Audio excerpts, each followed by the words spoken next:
흉내내기의 명수들이 있습니다. 유명인들의 목소리를 흉내내어서 유명해진 사람들이 있습니다. 흉내만 잘 내어도 성공할 수 있는 시대입니다. 그런데 흉내도 흉내 나름입니다. 나쁜 것을 흉내내면 안 되죠. 흉내만 내어보겠다 하다가 나중에는 따라가는 사람이 될 수 있습니다.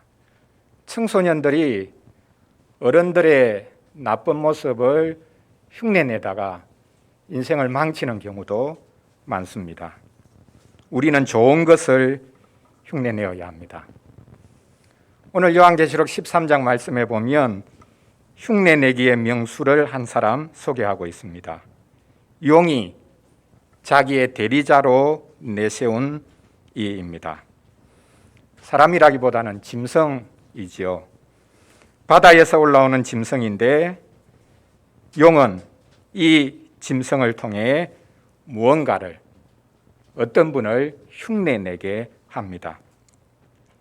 그리고는 온 세상이 이 짐승을 따르게 하고 결국에는 용 자신을 숭배하게 하는 것을 볼 수 있습니다. 오늘 본문을 가지고 마귀는 그리스도를 흉내내는 세력을 세운다라는 주제로 말씀을 전하려고 합니다. 짐승의 세 가지 모습을 오늘 본문이 기록하고 있습니다. 첫째로는 권세를 받아 다스리는 짐승의 모습을 오늘 본문이 소개하고 있습니다.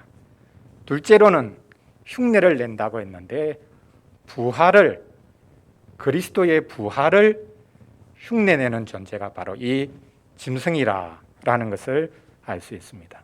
세 번째로는 이 짐승이 받은 권세와 능력을 가지고 하나님을 경외하는 것이 아니라 오히려 하나님을 비방하는 일에 앞장서고 있다라는 것을 볼 수 있습니다. 권세를 받아서 다스리는 짐승, 그리스도의 부활을 흉내내어서 사람들에게 경배를 받는 짐승, 그 힘을 가지고, 그 권세를 가지고 하나님을 대적하는 짐승의 모습이 오늘 본문에 등장합니다. 첫째로 권세를 받아 다스리는 짐승의 모습을 살펴보겠습니다. 요한계시록 12장에 두 인물이 등장했죠. 한 여자와 한 붉은 용입니다. 이제 오늘 요한계시록 13장에서는 세 번째 인물이 등장합니다. 사람이 아니라 짐승입니다. 바다에서 한 짐승이 올라왔습니다. 그의 모습을 보면 뿔이 여리고 머리가 7이라 라고 하는 것을 보면 바로 앞장에 등장했던 붉은 용과 똑같은 모습을 하고 있다라는 것을 알 수 있습니다. 즉 용이 자신의 대리자로 내세운 인물이 바로 이 바다에서 올라온 짐승이라는 것을 우리가 확인할 수 있습니다. 그 짐승의 전체 모습이 오늘 본문에 구체적으로 소개되어 있습니다. 표범과 비슷했다고 합니다. 아주 날쌔여서 무엇이든지 따라가서 집어삼키려고 하는 모습을 연상할 수 있습니다. 그의 발은 곰의 발 같았다라고 말합니다. 자, 우리 친구들 곰 발바닥 하면 생각나는 게 뭡니까? 곰 발바닥. 아주 두텁고 커서 그 곰 발바닥에 눌리면 바로 압사할 것 같은 그런 느낌을 받죠. 아주 두텁고 큰 힘으로 무엇이든지 짓누르고 짓밟으려고 하는 모습을 우리가 여기서 충분히 연상할 수 있습니다. 그리고 입은 사자의 입이라고 말씀합니다. 한번 물면 결코 놓지 않는 모습을 말하고 있습니다. 무엇이든지 집어삼키려고 하는 모습을 보여줍니다. 이렇게 바다에서 올라온 짐승은 지상의 모든 잔인한 짐승들의 모습을 총체적으로 그 한 몸에 구현하고 있는 모습을 가지고 있습니다.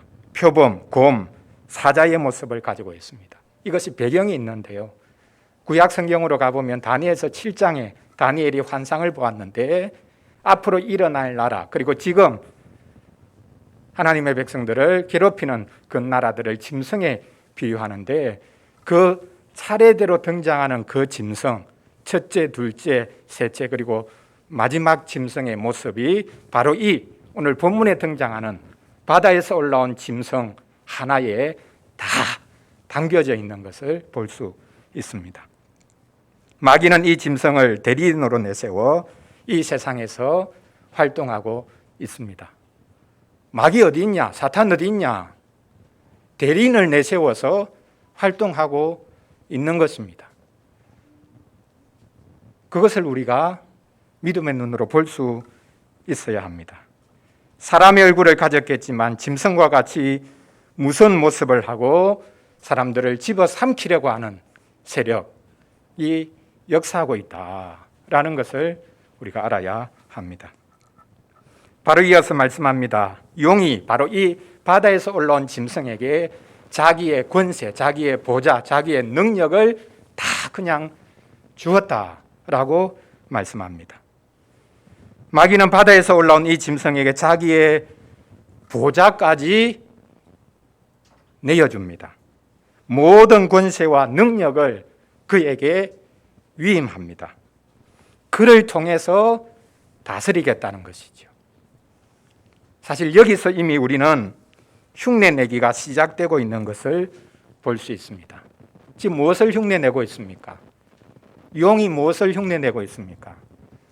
하나님께서 자기 아드님을 이 땅에 보내신 것을 흉내내어서 자기의 대리인을 이 땅에 보내고 있는 것입니다.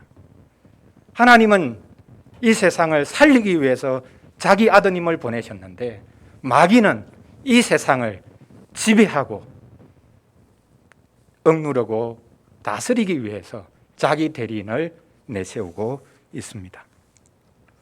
이하의 말씀에 보면 용이 짐승에게 권세를 주었다라는 말이 계속해서 반복되고 있습니다. 바다에서 올라온 이 짐승이 무엇이겠습니까? 세상 권력이라고 한번 생각해 보겠습니다. 세상 모든 권력은 짐승과 같은 모습을 하고 있다라는 것을 말할 수도 있습니다. 우리는 세상의 강력한 모든 나라들이 짐승과 같아질 수 있다라는 말씀을 주목해야 합니다. 고대의 거대한 제국을 이룬 나라들은 다 짐승의 모습을 하고 있었습니다. 강력한 나라들은 조심해야 합니다. 힘이 있는 나라들은 조심해야 합니다. 우리나라가 지금까지 힘이 없어서 늘 당하고만 살았다. 오히려 그것이 복인지도 모르겠습니다. 강력한 나라들은 짐승이 되기 때문입니다. 예전에 나치 독일이 그랬고 또한 전쟁을 일으켜서 아시아 전체를 집어삼키려고 했던 일본이 그랬습니다. 지금은 중국과 미국이 그런 길을 걷고 있지 않는지 모르겠습니다. 용이 자기의 권세, 자기의 보좌, 자기의 능력을 이 바다에서 올라온 짐승에게 몽땅 다 주었다. 몰빵했다. 이렇게 말하고 있습니다. 너가 나를 대신해서 이 세상을 다스리라. 그런 세력을, 그런 인물을 세운다는 것입니다. 오늘 본문에 권세와 능력이 나오는데요. 사실 이 두 단어는 다른 의미를 가지고 있습니다. 자, 우리 친구들, 권세와 능력이 어떻게 다릅니까? 권세는 뭐고 능력은 뭡니까? 자, 능력은 말 그대로 힘입니다. 힘을 발휘하는 것. 종종 사람들이 자기의 완력이나 자기가 가지고 있는 어떤 힘을 발휘하려고 할 때가 많죠. 근데 권세는 눈으로 보이게 뚜렷하게 나타나는 것이 아니라 주어진 권위를 말합니다.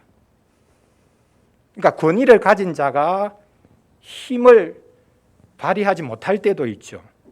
그러나 사실 권위가 곧 능력입니다. 힘입니다. 그런데 우리는 착각을 합니다. 내가 힘이 생기면 나에게 권위가 주어진 것처럼 해서 내 힘을 마음껏 발휘하려고 합니다. 하나님이 세우신 권위자들을 무시하죠. 아니, 나보다 똑똑하지 못한데, 내가 더 똑똑한데, 내가 더 힘이 많은데, 나를 지지하는 사람이 더 많은데, 이렇게 하면서 하나님이 권위자로 세운 사람을 무시하는 거죠. 내가 더 힘이 있다. 힘이 곧 권위가 되어가는 시대를 우리가 살고 있습니다. 그래서 우리는 여기 말하는 권위라는 것, 그리고 권세라는 것, 이것과 능력, 힘이라는 것을 1차적으로는 구분할 필요가 있습니다. 그런데 용이 바다에서 올라온 짐승에게 무엇을 줍니까? 두 가지를 다 주죠. 권세도 주고 능력도 줍니다. 즉 마귀는 이 세상에서 합법적인 권세를 이용을 할 수도 있는 겁니다. 그리고 사람들에게 무력이나 힘을 동원해서 사람들을 지배하고 다스리고 싶은 그런 욕망을 불러일으키기도 합니다. 마귀는 자기가 원한다면 권세도 이용하고 능력도 주어서 사람들을 부리려고 하고 있다. 이것을 우리가 이 말씀을 통해서 확인해야 하겠습니다. 소위 말하는 민족주의라는 것도 마귀가 이용할 수 있습니다. 우리는 민족주의의 노예가 되어서는 안 됩니다. 국가주의의 노예가 되어서도 안 됩니다. 우리는 믿는 사람들이기 때문에, 하나님의 창조 세상을 믿기 때문에 오히려 지구촌의 일원으로 살아가야 합니다.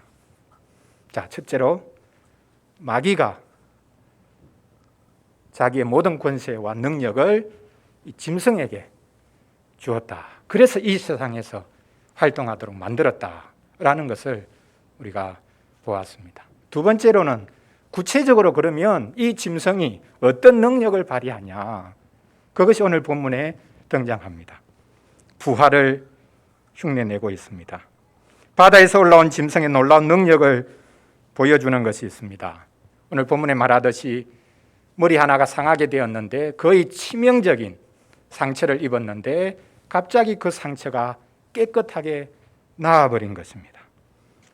죽게 되었는데 소생하니까 이것은 기적이다.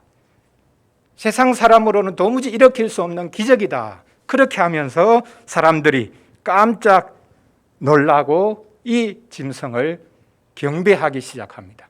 떠받들기 시작합니다. 사람들이 뭐라고 말합니까? 죽게 된 상처가 갑자기 나으니까 이 짐승을 향해서 사람들이, 온 세상 사람들이 막 흥분이 돼가지고 소리치는 게 있죠. 그게 경배하는 소리입니다. 어떻게 말합니까? 누가 이 짐승과 같으냐? 누가 능히 이와 더불어 싸우리요? 짐승 짱! 이 짐승 이길 사람 없다. 우리가 당신 따를게요. 당신이 최고예요. 거의 죽게 됐는데 살아났으니 이런 기적이 어디 있습니까? 우리도 살려주세요. 이 땅의 문제를 해결해 주세요.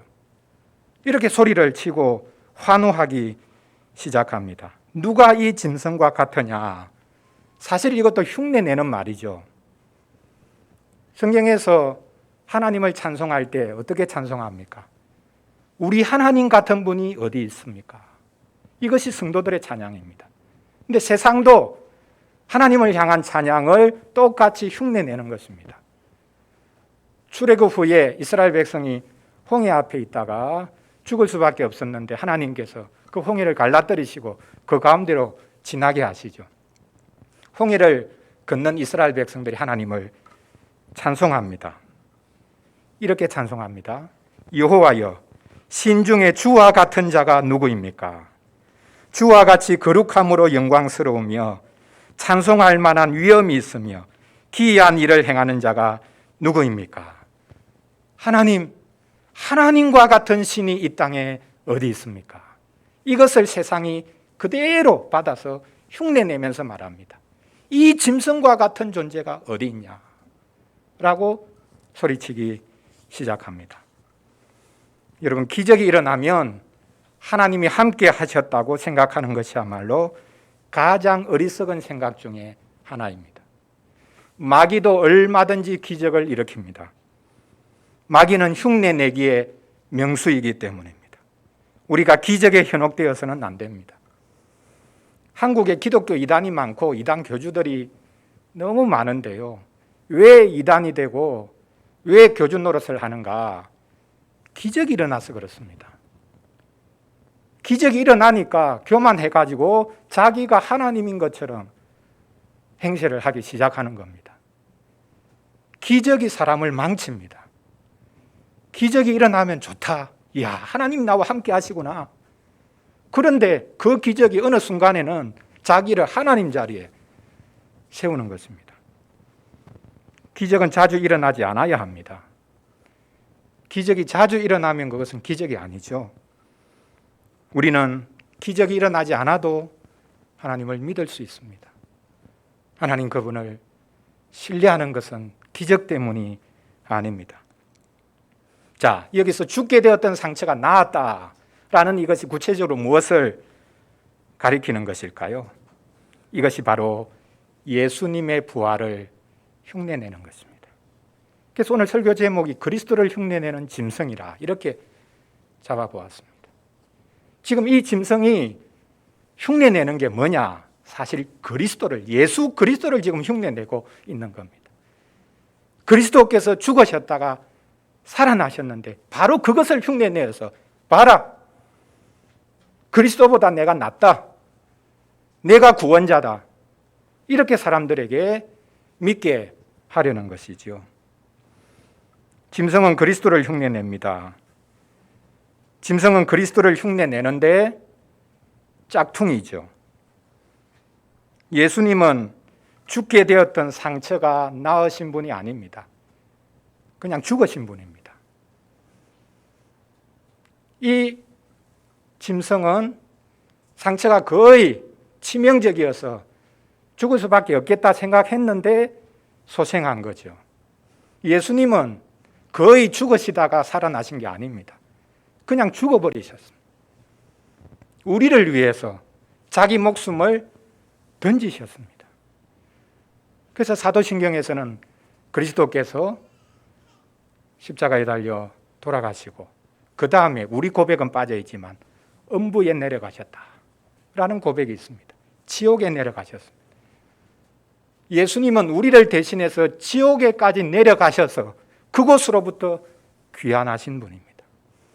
아예 죽어버리신 분, 우리를 위해서 자기를 온전히 놓아버리신 분, 그분이 바로 예수님입니다. 그런데 이 짐승은 예수님을 흉내낸다고 기적을 일으키기는 하지만 예수님처럼 자기를 내어놓을 수 없죠. 죄인인 우리를 위해서 우리와 동일한 자리에 설 수는 없는 존재죠. 이것이 바로 짐승과 그리스도의 차이입니다. 거의 죽게 되었는데 살아났습니다. 부활이라고 말하기보다는 소생이라고 그냥 말하는 게 좋겠습니다. 그랬더니 온 땅이 놀랍게 여겨서 그 짐승을 따르기 시작합니다. 이 요한계시록이 기록된 때가 로마 시대인데, 그래서 구체적으로 이 사건을 로마 시대의 어떤 한 사건에 비유해서 설명하는 분들이 있습니다. 그 네로 황제 이야기인데요.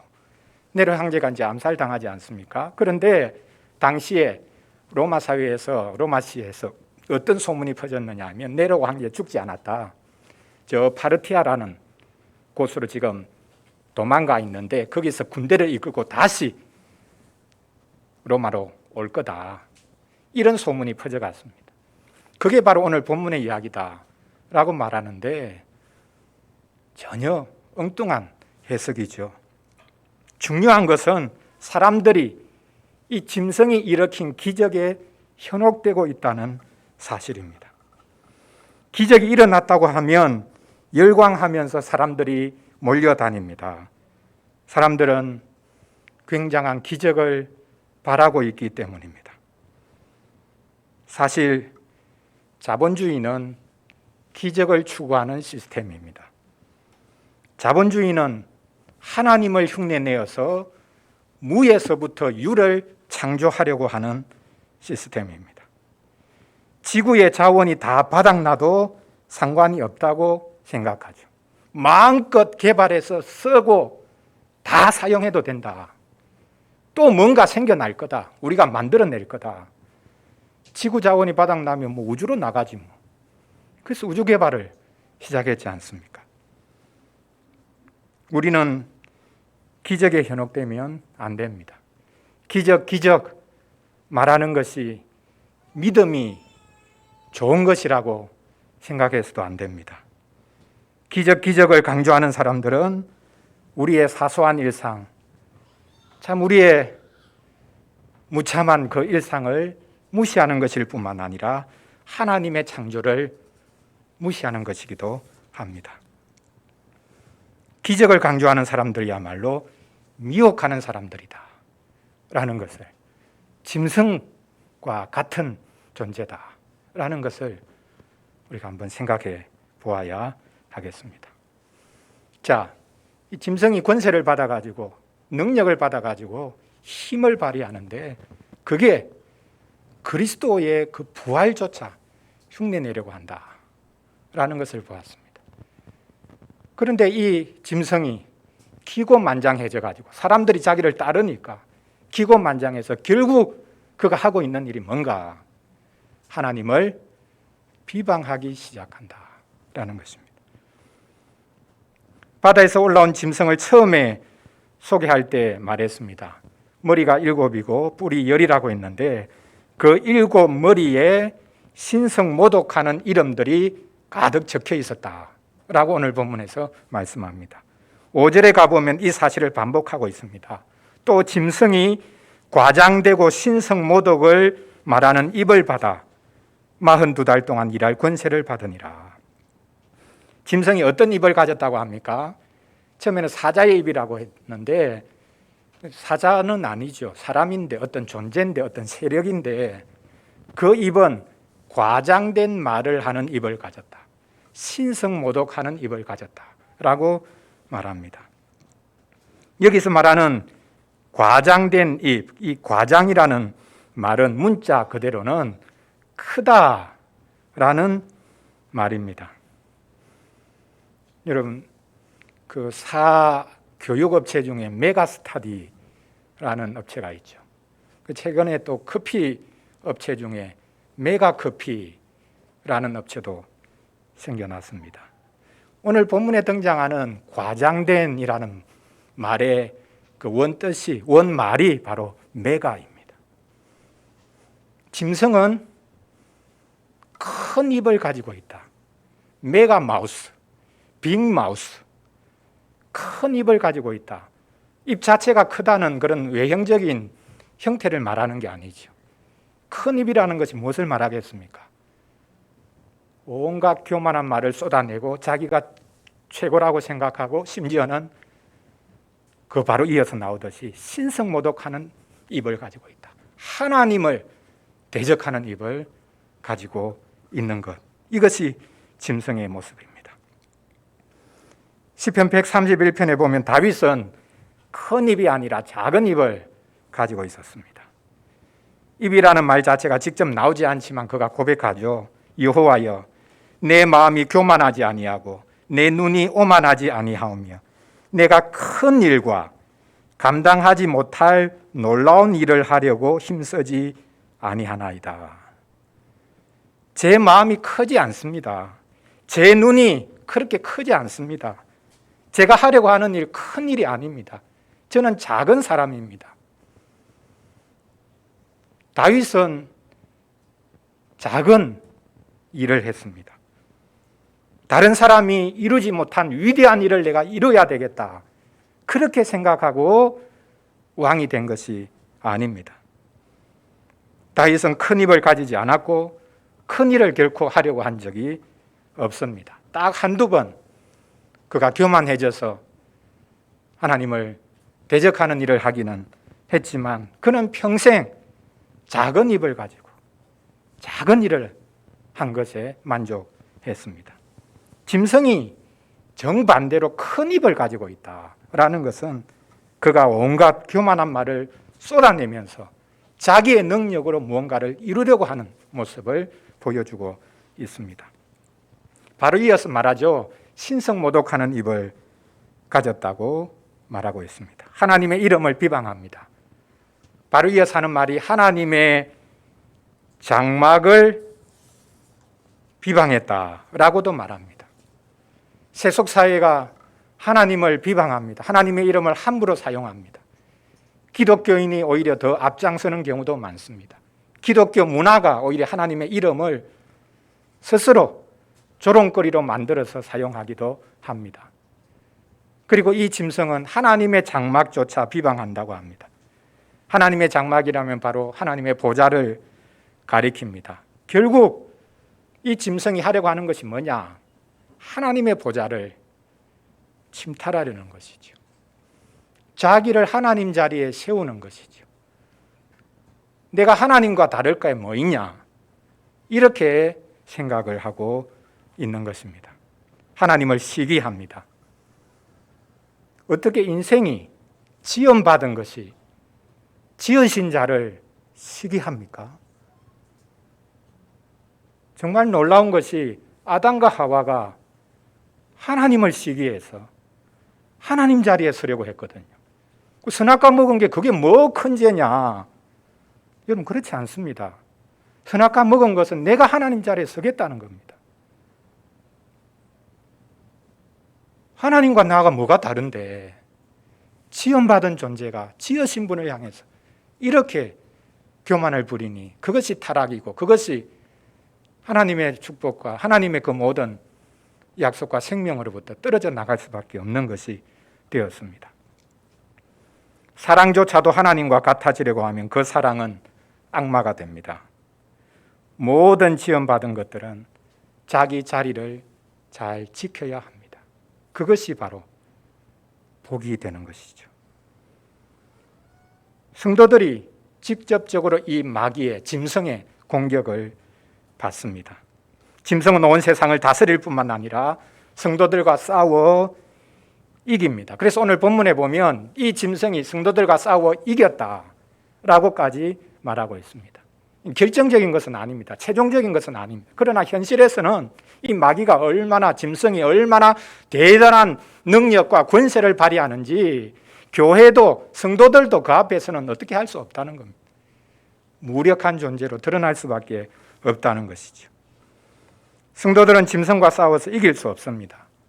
사람이 맨손으로 사자와 싸워서 이길 수 없듯이 하나님의 백성이라고 할지라도 이 짐승을 싸워서 이길 수가 없습니다.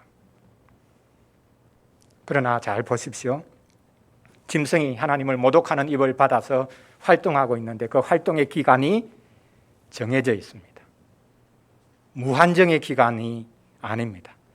딱 정해진 기간 동안만 이 마귀가 짐승이 활동합니다. 얼마 동안이라고 합니까? 42달이라고 하죠.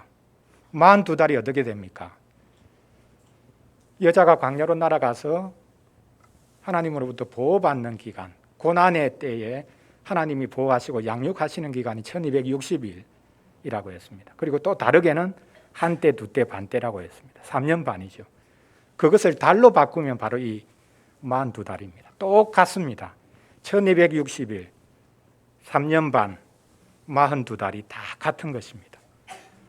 교회가 이 땅에서 고난당하는 기간은 곧 마귀가 짐승이 성도들을 괴롭히는, 그들을 흔들어 넘어뜨리고 하는 그런 시기와 꼭 일치하는 것입니다.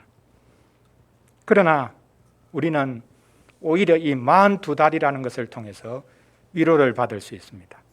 자, 앞 본문에 한때, 두때, 반때 이야기를 했죠. 그것을 성도들이 핍박받는 기간, 고난받는 기간이라고 했는데 이것을 오늘 42달을 또 한때, 두때, 반때로 바꾸어서 해석을 해볼 수도 있습니다. 마귀와 짐승의 활동을 42달로, 한때, 두때, 반때로 표현할 수 있다는 겁니다. 짐승이 이 세상을 다스리려고 합니다. 권세와 능력을 얻어서 다스리려고 합니다. 그 권세는 한순간에 비대해져 가지고 전 세계를 지배하는 것처럼 보입니다. 한때가 두 때로 갑자기 두 배로 늘어나는 것이죠. 어느 누구도 감당할 수가 없습니다. 신자들도 교회도 피할 수가 없습니다. 버텨낼 수가 없습니다. 그런데 두 때가 되었을 때 갑자기 그 힘이, 그 권세가 반대로 줄어듭니다. 하나님이 하시는 일이죠. 하나님만이 영원하신 분입니다. 마귀와 세상의 활동은, 짐승의 활동은 제한적입니다. 끝이 있습니다. 하나님께서 자기 백성을 지키시고 보호하십니다. 그러므로 우리는 짐승을 두려워할 필요가 없습니다. 아무리 세상이 거대해 보이고 우리를 위협한다 할지라도 우리가 두려워할 이유가 없습니다. 오늘 본문에 나와 있듯이 사로잡힐 자는 사로잡히고 칼에 죽을 자는 죽는다고 했습니다. 무엇을 말합니까? 성도들은 고난당하면서 이긴다는 뜻입니다. 죽지 않는 것이 아니라 어떤 경우에는 성도들은 죽으면서 이기는 자들이다. 그것을 보여주고 있습니다. 어쨌든 내가 살아남아야지. 이 생존 경쟁 치열한 이 사회에서 내가 살아남아야지. 우리 자녀들이 살아남아야 된다. 좋은 대학 가야 된다. 좋은 기업에 취업해야 된다. 거기에 부모들이 몰빵하지 않습니까? 나처럼 살면 안 되겠다. 나처럼 그렇게 사람들에게 조롱받고 이런 삶을 내 자식만큼은 하지 않게 해야지. 그게 부모의 소원 아닙니까? 그러나 오늘 본문에서 말씀합니다. 신자들은 고난받으면서 이기는 자들이다. 신자들은 죽으면서 이기는 자들이다. 그것을 우리에게 말씀하고 있습니다. 사랑하는 성도 여러분, 오늘 우리는 그리스도를 흉내내는 짐승을 살펴보았습니다. 마귀는 짝퉁을 만들고 흉내내기의 명수이어서 그리스도 대신에 그 짐승을 따르도록 요구합니다. 마귀가 자기 대리자를 내세워서 하나님이 보내신 그리스도를 흉내내려고 합니다. 하나님이 그리스도를 보내셨듯이 마귀는 짐승을 이 세상에 보내어서 활동합니다. 그러나 그 목적은 정반대로 다르죠. 하나님은 우리를 구원하기 위해서 자기 독생자를 내어주셨는데 마귀는 우리를 짓밟기 위해서 자기 짐승을 이 땅에 보냅니다. 우리의 유일한 구세주가 그리스도인데 우리를 구원해 주겠다고 하는 세력이 이 땅에 많이 있지 않습니까? 하나님을 대적하면서 이 땅의 모든 영역을 장악하려는 세력이 있습니다. 바다에서 올라온 이 짐승이 정치 세력일 수도 있습니다. 우파 세력일 수도 있고 좌파 세력일 수도 있습니다. 마귀는 보수 세력도 이용하고 진보 세력도 이용합니다. 우리는 특정한 정치 집단 세력이 짐승이 될 수 있다는 것을 알아야 합니다. 예외가 없습니다. 좌파 우파의 문제가 아닙니다. 작금의 한국교회가 쇠퇴하는 가장 큰 이유는 교회가 너무나 정치화되었기 때문입니다. 벌써 우리 한국에 대선 레이스가 시작되었는데 덩달아 교회도 정치판이 될 것입니다. 조심해야 합니다. 모든 것이 정치지만 정치가 모든 것은 아니다. 그런 말이 있는데 맞는 말입니다. 정치가 모든 것이 아닙니다. 어떻게 보면 정치는 너무나 중요한 것이지만 사실 사소한 것입니다. 우리가 세속 정치에 매몰될 이유가 없습니다. 차기 대통령이 누가 되어도 상관이 없습니다. 그 대통령이 우리를 살리는 것이 아닙니다. 국민의힘이 집권당이 되어도 됩니다. 민주당이 집권당이 되어도 됩니다. 상관없습니다. 우리를 다스리는 분은 그리스도이십니다. 정치인이 우리를 위해서 자기 목숨을 내어줄 수 있습니까? 없습니다. 그리스도만이 우리를 위해서 자기를 내어주셨습니다. 자기 생명을 내어주셨습니다. 자기의 모든 것을 내어주셨습니다. 그리스도를 대신할 수 있는 존재가 어디 있습니까? 우리는 오래 참아야 합니다. 오늘 마지막 부분에서 말씀하고 있는 것이 바로 이것이죠. 성도들의 인내와 믿음이 여기 있느니라. 우리는 오래 참아야 하고 또 우리에게는 충성스러움이 필요합니다. 주님을 향한 충성스러움. 믿음이라는 단어가 바로 그 충성이라는 단어와 같은 것입니다. 우리에게는 인내하는 믿음이 필요합니다. 우리가 선택해야 합니다. 우리를 위해서 자기를 온전히 내어주신 그리스도를 따를 것이냐, 아니면 그리스도를 흉내내면서 우리를 잘 살게 해주겠다고 하는 적 그리스도를 따를 것인가, 우리가 선택해야 합니다. 주저하지 마십시오. 오늘 우리가 참여하는 이 상을 보십시오. 우리는 이 상에서 그리스도께서 자기의 살과 피를 우리를 위해서 온전히 내어주셨다는 것을 다시 한 번 더 보고 확인할 수 있습니다.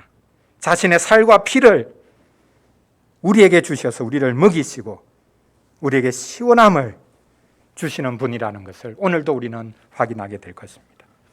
예수님이 이 땅에서 수없이 많은 기적을 행하신 것, 그것이 하나님 흉내내기 놀이에 빠져서 그렇게 하신 것입니까? 아닙니다.